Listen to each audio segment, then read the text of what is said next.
Vitamin Color, week number 3, Tokyo Tuesday, Goal Setting, Personal Development, Success Conditioning Workshop Series. Today we're going to talk about success conditioning. What is success conditioning? It's when your mind and your emotions and your spirit are in tune. It's when your body gets strong, your mind gets strong. You develop self-esteem, self-confidence from working out. Then you develop the indomitable spirit, which is the chi. The chi is a life force in our bodies. The chi is a power. The chi is a spirit. And that's what's missing in a lot of people's lives. Is they're not working out. They're not moving. They don't have clarity in their mind.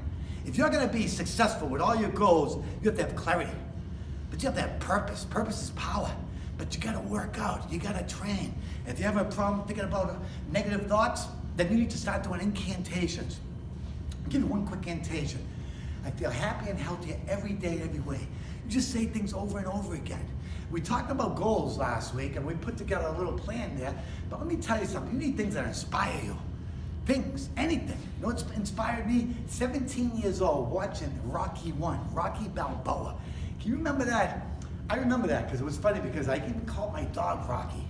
I used to get up every single morning, drink 3 or 4 eggs in the morning. Then I'd go running. I'd stop in each corner in East Boston. I'd be throwing out kicks and punches and keep on moving.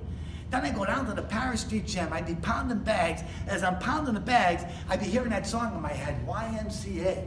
I was doing incantations without even knowing about it. I was doing incantations. That's why it's so important that you work out, or you walk around, or you do something.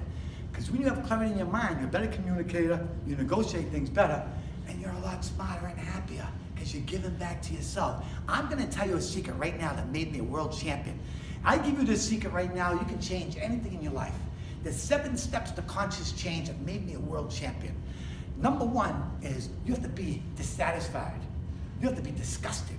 You're going to get angry. What are you going to do instead? If you're dissatisfied, dissatisfaction, you want to use it as a gem. If you beat me in a tournament, I would not be happy with myself. I would be angry. I would be upset. I'd be dissatisfied. But I train even harder. The second thing you got to do is what are you going to do? What do you really want? What is the result you're really after? My result was, if I'm going to beat so-and-so in a tournament, I'm going to have to work on my timing, my rhythm, my angles, mental focus, do some illusions on people when I'm fighting them, all kinds of different things like that. Number 3 is I'm going to map out a plan. I'm going to do a massive action plan. I'm going to have several different ways of beating you. Not one way, but 7 different ways. If you beat me in forms, I might change around my form a little. Whatever it is, but I'm going to focus on what I really, really want. And I have a lot of belief. So number 4 is belief. You believe, you achieve. How do you get that belief? Belief, you got to work out. You got to train. When you work out and you train, you're going to develop that confidence, you're going to clarity in your mind, and you're going to get the indomitable spirit. And when you get that indomitable spirit, nothing's going to be able to stop you. Number 5 is keep score. As you're going along, if your result isn't working for you, change your approach. Keep score. The way I used to keep score is if a certain technique didn't work, I do different techniques. I do whatever I had to do to keep score. I might fight other people that are a lot better than me just to get better. I keep score, and I would have accountability. You want to have accountability too. Number 6 is you want to focus on the future. Continue setting goals. Focus on your future. What do you really want to become in your life? What is your ultimate goal? But you have to focus on the future. I focus on the future. I want to be a world champion. In order for me to be a world champion, I have to fight better people. So I started traveling the national circuit all over the world. I won my first world championship in 1983 at the Princess Hamilton Hotel in Bermuda. And I met my good friend and became my instructor, Steve Mad Dog Curran from Tacoma, Washington.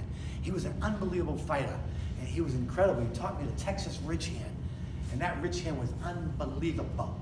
Number 7 is surround yourself around successful people, which means raise your standards. Role model success. Find someone who's already living to what you want, already doing it, and role model them.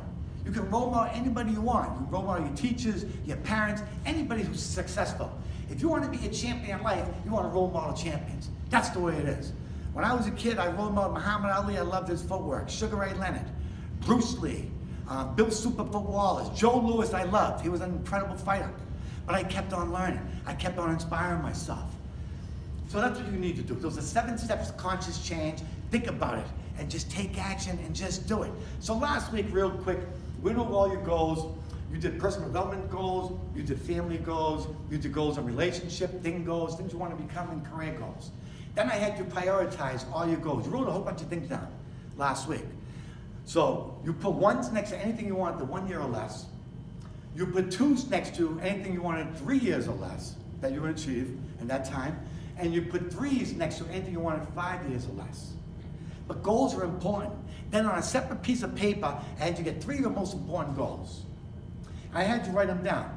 But I had you write down reasons why those goals are important to you. You have to have a lot of different reasons, you know, because reasons come first. That's going to inspire you. That's going to give you purpose. And purpose is power. It's going to get you taking action. So you have to have reason. But one thing I didn't tell you, you have to put together an action plan. What are you going to do? What is your action plan? So what I want you to do, this is going to be your assignment. I want you to find those 3 of the most important goals. You're going to do 2 things to achieve those goals. Any 2 things. Within the next day or 2, you have to do 2 different things to achieve each of those goals. Make a phone call, talk to somebody who's already doing it, go to Google, book a seminar, something. But you got to do something. Something that's going to get you to reach your goal. When you do set your goals, remember one thing, your goals don't have to be set in stone. You can alter them at any time. Keep your goals in front of you. Review yourself. Review and then renew. But remember one thing.